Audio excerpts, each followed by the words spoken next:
What is going on, guys? Noah Burry here, back again with another case study. I'm super excited to bring these out because when I make case studies, it means I'm getting good results. So it's good for me, it's good for you guys. I'm excited to share, the new CBO strategy that I've tested out with this store, and I'm gonna be honest, I don't really recommend following this unless you're seeing, 5+ ROAS really consistently, just because it's super aggressive and spends a whole lot of money. But we actually launched the very first campaign and we got a 13 ROAS, so I think it was justifiable to scale this quickly, and we had a past of getting ad accounts disabled, so it was kind of a good idea to move quickly so that it didn't happen again, which, by the way, it never did, but just in case, we wanted to sort of use it as an opportunity to test out, higher budget CBOs, more aggressively creating them. Like, if you know my CBO method, you know that I like to wait 7 days, just things like that. We just did everything like at a much faster pace with higher budgets and all that. And you can see, I'll have the screenshot pulled up on the screen so that you guys can kind of see what I'm seeing right now. Sales snapshot, but you can see that in the beginning of the week it was hitting about, I don't know, 10,000 a day. This is missing one of the days before we created the ads.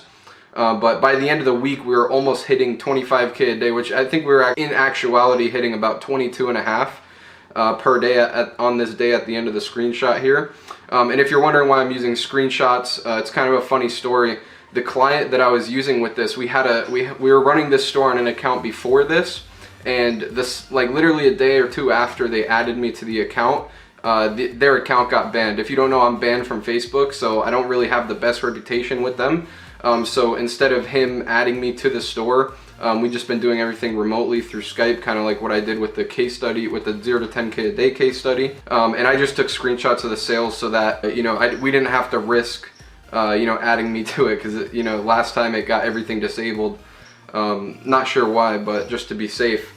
But basically, you can see we scaled pretty aggressively. Now, it doesn't look aggressive here, just because we're working with bigger numbers.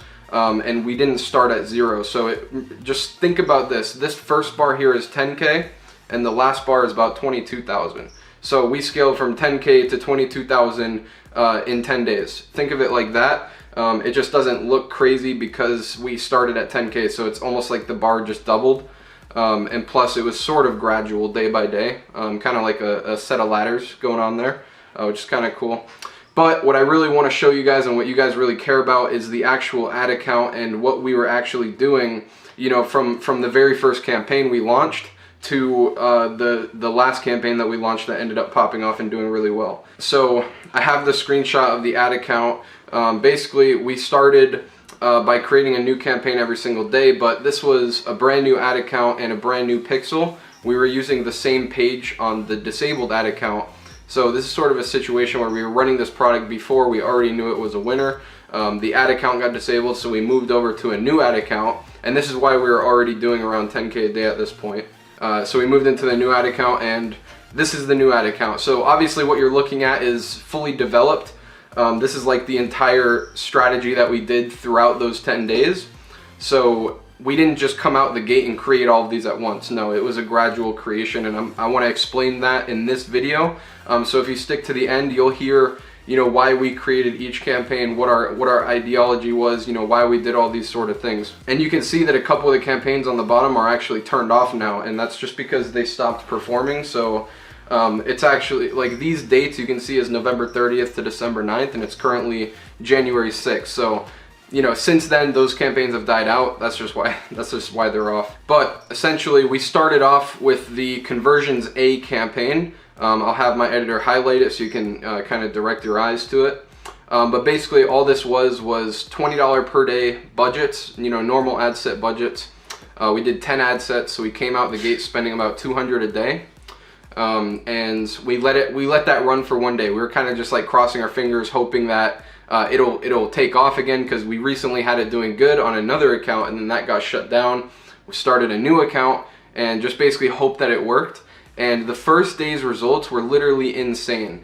We had a 13 ROAS on that campaign on day 1, so we did about 2,500 in sales on that very first campaign, on the very first day of launching, which was insane to us. On the 10K day previous to that, we were seeing about 5 ROAS. So still really good on the previous account, but this was even better. Like, this was like when we first saw it, we were like, holy shit, like how is this happening?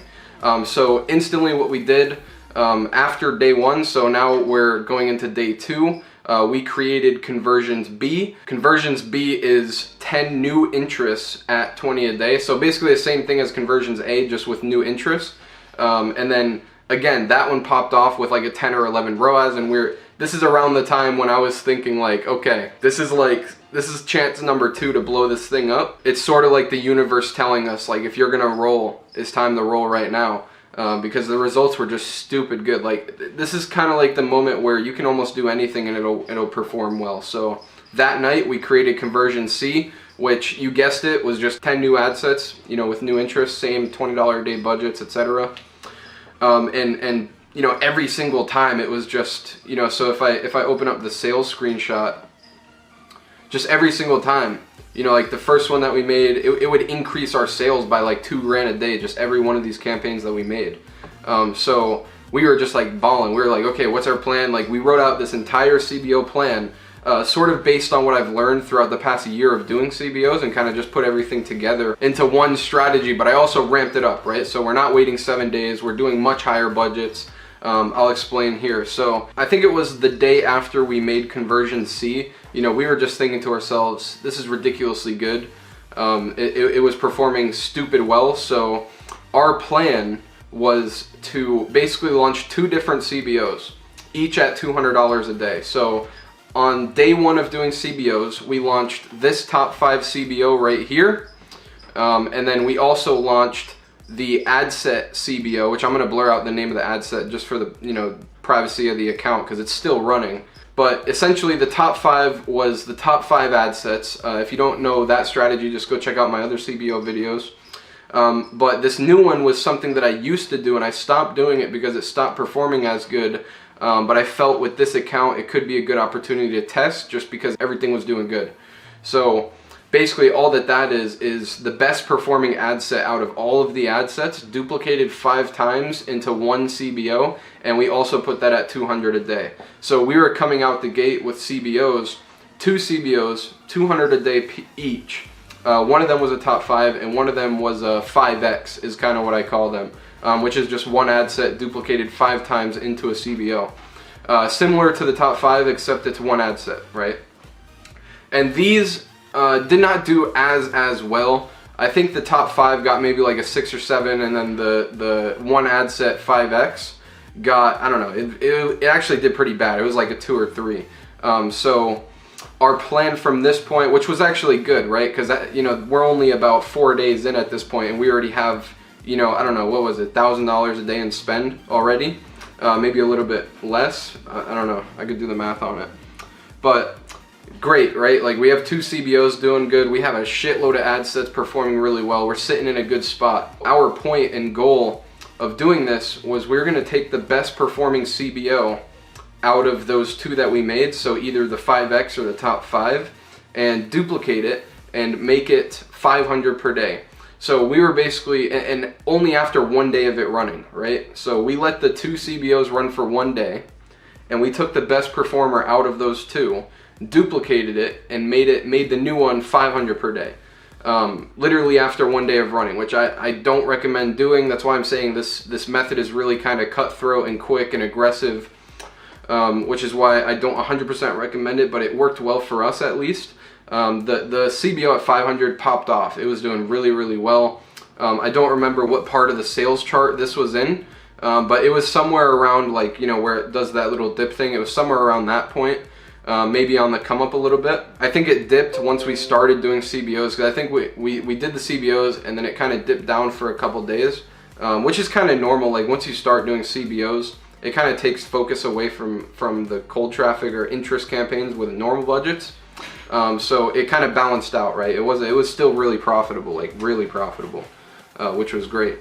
So at this point, we're sitting here with 3 campaigns with interest in them, just doing normal budgets. We have 2 CBOs doing good. We just started a $500 per day CBO, which was nice. So our plan here, which it's a little bit messed up in the screenshot, I wish I could show you, you know, in order, because we had to turn it off. But our move after this was we let the $500 per day CBO run for 2 days. So this is kind of when we sat back and let it optimize, you know, a little bit for 2 days. It's not a lot of time for it to optimize, but we kind of sat back for 2 days. So we let the top 5 CBO $500 run for 2 days. So it spent $1,000. And what we did from this point is took that 500 per day, duplicated it, and made it 1,000.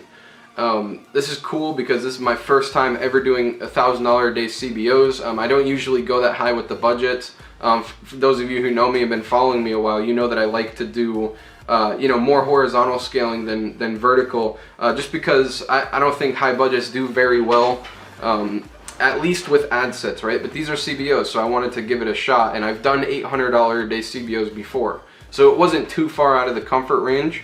Plus this account was crushing it, so we were perfectly fine with it.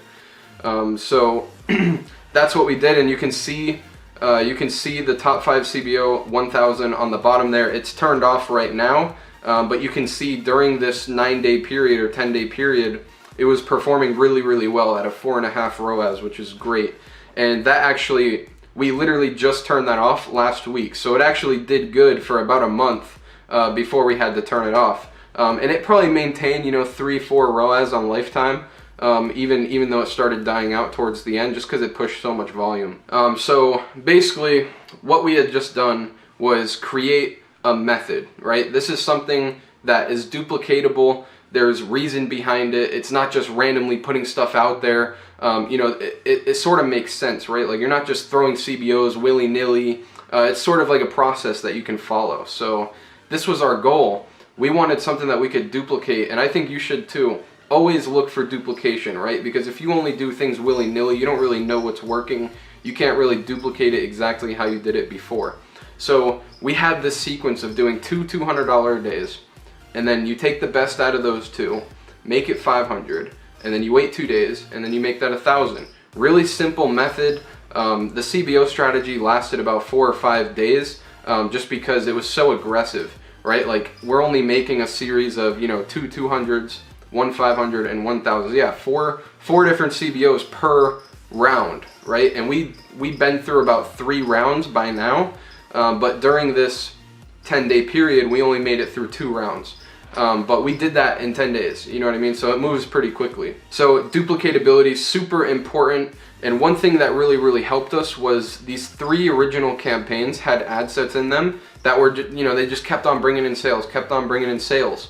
So we had a bunch of ad sets that met the CBO criteria that we could bring into new CBOs to duplicate that method, right? Where we would make the top 5 and then the 5x, right? So on the bottom, you can see the 5x that we made on the second round. This is after the $1,000 per day popped off.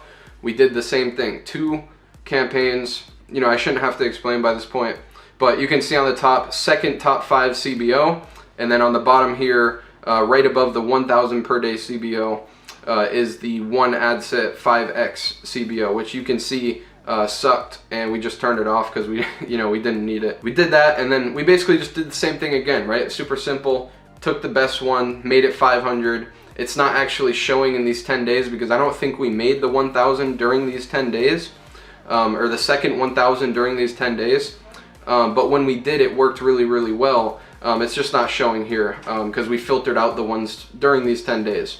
One thing that I do want to say before ending this video is how important it is to focus on duplicatability. This store here has done over $1 million in sales under my management. It was doing about 3,000 a day when it came to me.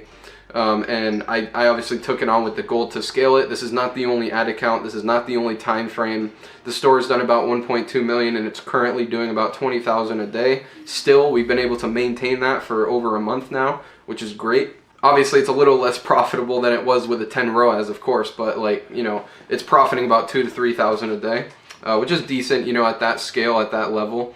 The profit margins, I already know people are going to comment, you know, what's the profit margin? You know, they're, you know, keyboard warriors, but listen, the product cost is 55, 56, depending on, you know, what country they're in, and we sell it for 100. So the profit margin is about $44 on a bad day, right? So $24 cost of purchase, 885 purchases. You do the math on how much profit was made here. Also, keep in mind, and this is one good thing to note too, which I'll be covering this in the full case study of this store, is we did 160,000 in sales during these 10 days, and only 92,000 of it tracked on Facebook. And no, it's not because of the filter that we have on, because we filtered every single, I mean, we selected every single campaign that spent money during this term. This was, I don't know, some sort of internal issue. He has sales that come in from SEO, but probably about 30% of sales are not tracking through Facebook. So that's just one of the issues when you start getting into these bigger numbers and, you know, high ROAS, is that, you know, just not all sales will track. It's kind of part of the game. But also, it also tells you that, you know, maybe when a campaign gets a bad or a slightly worse ROAS, it might actually be fine to leave on sometimes, just because you miss sales. So, you know, the screenshot says 160, the ad account says 92. It didn't really matter to us. We were profitable even if you base it just on the ad account. But if you base it on the store, it's just making even more money. So that's perfectly fine. But I know you guys are going to notice that discrepancy, and it's just an issue with the pixel on his site. People going to Google, people you know, in incognito mode. There's plenty of reasons why sales don't track. He also had probably 30K of that was from SEO as well. It did really well. Now I do want to say before we go, I am going to be doing a full case study on this store soon. Basically from the point when I started working on it, which, like I said, it was doing about 3,000 a day, to the point where it's at now, which is doing about 20,000 a day, and it has about 1.2 million in sales. Probably, I don't know, 300, 400,000 spent. I'd have to check, because I haven't checked it in a minute, or on Lifetime in a minute. But I mean, it's a really good ROAS, maybe like 3-4 ROAS during the whole scaling period. But that's going to be a much longer video and much more detail on how we actually got it up to 10K a day in the first place, which I'm sure a few of you guys already have a pretty good idea from my previous CBO videos. But I really wanted to make this just to talk about how I created like this new sort of scaling method, just out of thin air based on my own experience, and it ended up working really, really well with a really nice ROAS as well. So I hope that you guys enjoyed this video, and I hope that maybe you can test this method out. I mean, it's pretty aggressive, so don't get mad at me if it doesn't work, but I mean, maybe, you know, that's why I wanted to share it, because I might test it out with a few more people, a few different accounts. But it's a little bit more aggressive. But I hope that this helped you. Sorry I'm going on tangents, but I am Noah Brewer, and I am out. Peace.